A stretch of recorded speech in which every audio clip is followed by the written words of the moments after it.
It's award season, but I refuse to make my picks yet, particularly when it comes to the contentious and confusing most valuable player debate. If you think Giannis Antetokounmpo's historic season is more worthy than James Harden's historic season, I will not argue with you, and the same is true if you prefer the beardy candidate. What follows are my alternative awards, in which I have given myself an excuse to write about a bunch of players who have absolutely no chance of winning the real awards but, in my view, should be acknowledged for the roles they played in making the regular season memorable. We'll start with an unlikely first-time All-Star, alternative most valuable player, Nikola Vucevic, the Orlando Magic center whose breakout, at age 28, in his 8th season, after years of trade rumors, has blown my mind in all sorts of ways. 2 years ago, Vucevic came off the bench for 20 games so Orlando could start Bismack Biyombo next to Serge Ibaka. He was considered something of a relic then because of his ground-bound, post-oriented game, but now he can score from anywhere on the court, create easy opportunities for teammates and adequately contest shots at the rim. The Magic have played like a 52-win team with Vucevic on the court and a 22-win team with him on the bench, so I'd say he has been pretty dang valuable. Another measure of this, the contract he will command this summer, perhaps after leading Orlando to its first playoff appearance since the Van Gundy Howard era. Alternative most improved player, the healthy and happy Justice Winslow. Statistically, the Miami Heat point forward's biggest improvement is his usage, which jumped from 15.7% to 20.5%. He also drastically increased his assist rate and his volume of three-point attempts. There is no number, however, that can fully capture how he has changed. In January, the Miami Herald's Anthony Chang spoke to the 22-year-old Winslow and those close to him about the dark times he went through before this season. He was stressed, sleep-deprived and unsure about his place in the league. With the ball in his hands, full confidence in his shot and a secure, prominent role, Winslow has been a totally different player. The best part about the new Winslow is that, in realizing some of his potential, he has made it clear that he has so much more upside. Alternative Rookie of the Year, Jaren Jackson Jr., who is out of sight but should not be out of mind. The last game he played was the Rising Stars Challenge, but the Memphis Grizzlies big man earned a spot in every NBA nerd's heart, and a Kevin Garnett comparison from his coach, before his quad injury. Seemingly a million figurative years ago, Memphis started the season trying to make the playoffs. It was not a particularly young team, and Jackson earned his starting spot by showing that he could help them win. His tools suggested he could do everything you want from a modern big: stretch the floor, protect the paint, defend on the perimeter, score on the block, but watching him do it all at 19 years old was remarkable. He displayed a certain star quality, sometimes simply by covering ground more gracefully than someone his size reasonably should. Alternative Defensive Player of the Year, Robert Covington, the victim of an unfortunately persistent bone bruise. Like Andre Roberson last season, the forward had a decent chance of winning the award before the injury, but he only appeared in 22 games for the Minnesota Timberwolves, the team that acquired him in November. In those 22 games, Minnesota played its best defense of the Tom Thibodeau era. With Covington on the court, it held opponents to 105.5 points per 100 possessions, a mark that would rank 4th in the league. On the season, the Wolves have allowed 111.8 points per 100 possessions, which ranks 24th. In a universe in which they made the trade before training camp started and Covington remained healthy, I'd love to know how the season would have turned out. Alternative Sixth Man of the Year, Davis Bertans, who has cooled down a bit lately but is still 4th in the league in three-point percentage, 43.8%, and is so crucial to the San Antonio Spurs' success that it is kinda funny. Sixth Man of the Year never goes to players who average just 7.9 points, but Bertans' 7.9 points mean more than other players' 7.9 points. The Spurs will make the playoffs largely because their bench destroys opponents' benches, and Bertans holds their second-unit lineups together. San Antonio has been 11.1 points per 100 possessions better with Bertans on the court than off it, a differential that you usually don't see with anyone other than superstars. Coach of the Year, Kenny Atkinson, for keeping the Brooklyn Nets steady when it seemed like their season was falling apart, and for the foundation-building work he has done over the last few years. Regardless of what happens as Brooklyn completes a hellish final portion of the regular season, its massive improvement is a reflection of Atkinson's philosophy and his staff's player development program.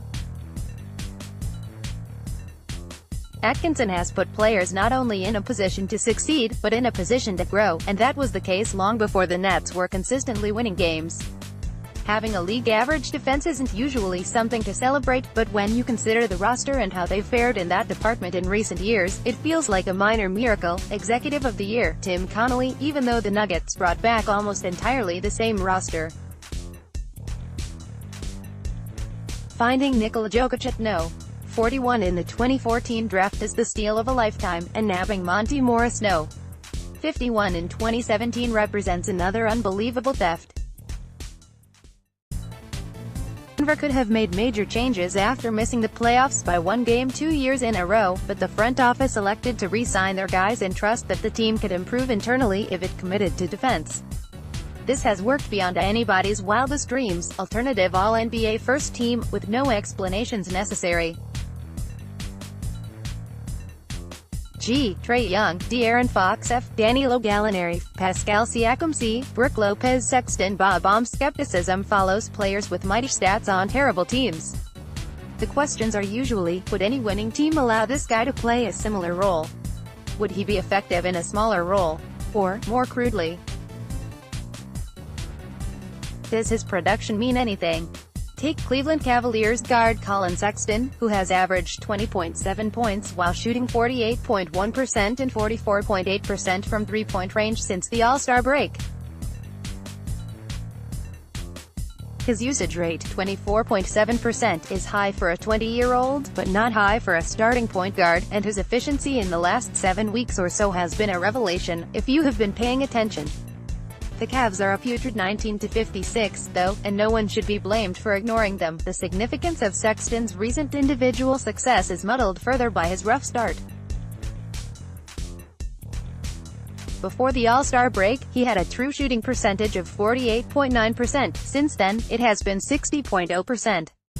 In a recent story about poor rookie seasons, cleaning the glass, Ben Falk used Sexton and New York Knicks forward Kevin Knox as his case studies, describing them as inefficient non-passers who didn't defend. ESPN's Kevin Pelton has cautioned that, from a statistical perspective, a full season's worth of rookie stats tend to have more predictive value than late surges do. As far as late surges go, though, Sexton's has been dramatic. He has undeniably improved, at least on the offensive end. I don't always love his shot selection, but he is hunting for threes more aggressively, driving more frequently and trying to avoid long, contested twos. Sexton's 41.3% mark on threes is second among rookies this season, a stunning development considering there were serious concerns about his range a few months ago. He didn't make his first three-pointer until his 7th NBA game, and he didn't attempt more than 3 threes in a game until his 26th.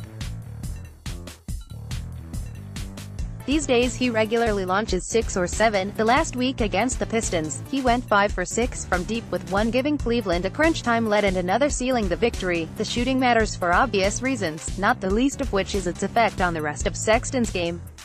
On draft night, Cavs general manager Kobe Altman raved about his competitiveness, pointing to the game in which he had to play 3-on-5 when several of his Alabama teammates were injured and ejected. Altman also described him as an explosive playmaker, and Sexton said he wanted to emulate John Wall, Russell Westbrook and Eric Bledsoe. Imagine if any of those guys shot threes as accurately as Sexton has. In the restricted area, Sexton shot just 50.4% before All-Star and has shot 59.3% since.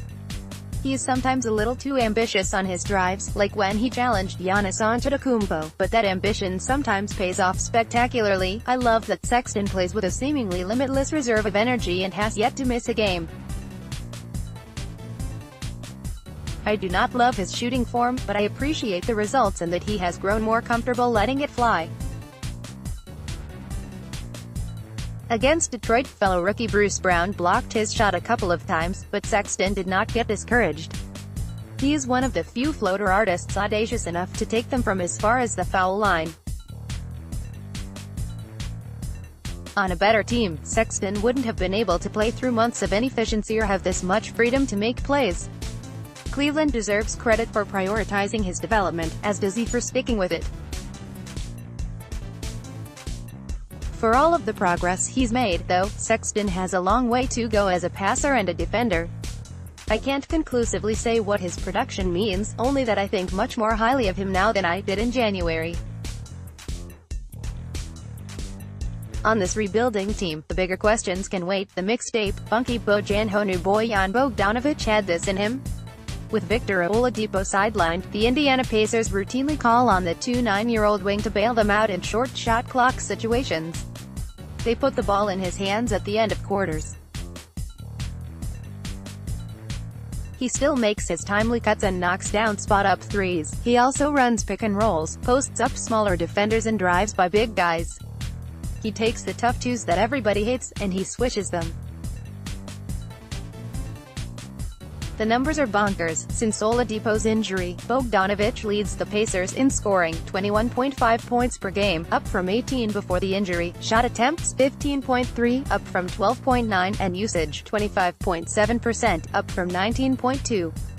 In that same span, he has averaged 8.3 drives per game, per NBA.com. Oladipo averaged 9.5.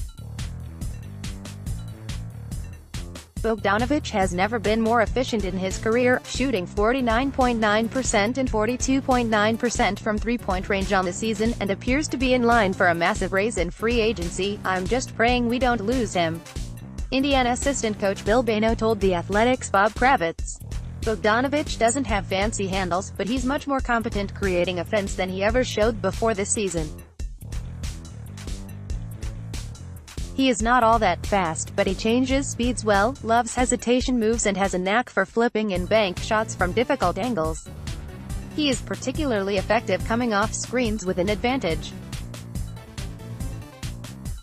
In a way, he is the perfect go-to guy for this old-school Pacers team, which should be allowed to play home games with a red, white and blue ABBA ball, and, thus, he deserves a mixtape, set to Jimmy Scruggs' 1970s-era Pacers theme song, which opened the team's radio broadcasts on 1070 WIBC. Checking in on Daniel House. The highest compliment I can give Daniel House is that I trust him. The Houston Rockets have experimented with various G-Leaguers, rookies and buyout guys this season, and House is the one I am sure will be in their playoff rotation. In 7 games since his two-way contract was converted, he has averaged 12.9 points in 30.1 minutes while shooting an unsustainably hot 51.7% and 50%, 24 for 48, on three-pointers. For the most part, House sticks to his role, defending multiple positions and spacing the floor. The second quarter against Milwaukee on Tuesday, though, he busted out a James Harden impression. If you have made a habit of watching the Rockets in garbage time, then you might have seen House do this before. In New Orleans on Sunday, House hit a shot that made Houston play-by-play announcer Craig Ackerman exclaim, "James Harden," as the ball fell through the basket. Finally, here he is pulling up from deep against the Hawks last week. If you're an NBA-caliber wing, you are probably capable of doing more than Houston asks from its role players. We're also used to watching James Harden, Chris Paul and Eric Gordon, and, sometimes, Austin Rivers make all of the Rockets' plays that it's a little startling when something different happens. These threes are particularly notable, though, because of their sheer degree of difficulty. Maybe this is what a green light in the G League will do to a person. Maybe House, who was waived by the Warriors in the preseason, has more potential than anyone realized. Looking forward with Barnes and Sacramento. Harrison Barnes got a tribute video when the Sacramento Kings visited Dallas on Tuesday, and he raved about his time with the Kings while talking about building something with his new team. "It's been great," Barnes said, via the Sacramento Bee's Jason Anderson. "The community, they show a lot of love. I remember my first game in Sac against Miami. The atmosphere was like a playoff atmosphere. People were so passionate about the game of basketball, so into the game. Obviously, I was always on the opposing side, so now to be on the home team, it's great to receive that love, and I'm definitely looking forward to my wife and I getting involved in the community there. Barnes was obviously not going to say anything negative, but given that he has a decision to make about his $25.1 million player option, he didn't have to wax poetic about looking forward to his future there and the roster's crazy potential. As the B pointed out, the Kings are expected to try to work out a new deal with Barnes in the offseason. I am not sure what kind of starting salary Barnes would command on the open market, but would be shocked if it was close to that $25.1 million figure. How much of a pay cut would he be willing to take next season in exchange for long-term security on an up-and-coming team? How sure is Sacramento that Barnes is the right fit for this group and the best use of its resources? I wonder if an agreement is a foregone conclusion, particularly because I am not convinced that it should be. ESPN's Zach Lowe used the phrase "irrational win-now exuberance" to describe what opposing teams hope will hinder the Kings' ascent, and deciding to offer Barnes a hefty, lengthy contract could fit into that category. Regardless, Barnes' averages in the last 14 games have been exactly what Sacramento hoped for: 17.1 points, and 5.9 rebounds on 53% shooting, including 47.1% from three-point range. 10 more stray thoughts: the Magic will not die. I have no idea how much it matters that the Jazz are blowing out so many bad teams. Cool to see Eric Bledsoe get some overdue love after the Bucks beat Houston. I am still not over Jeremy Lamb's lucky, dumb, hilarious, beautiful buzzer beater. I understand that the Lakers desperately needed something to celebrate, but Lance Stephenson's crossover was a great big lie. Speaking of the Lakers, I hope Lonzo Ball has found someone to have the extremely important post-us conversation with him by now. I don't care how clear it is that the Celtics still haven't figured it out, I just can't dismiss them. Congratulations to the playoff-bound Clippers, who are simply the coolest. Chris Bosh should follow his former teammate Shane Battier's lead and join the Washington Speakers Bureau. Pay attention to Seth Curry.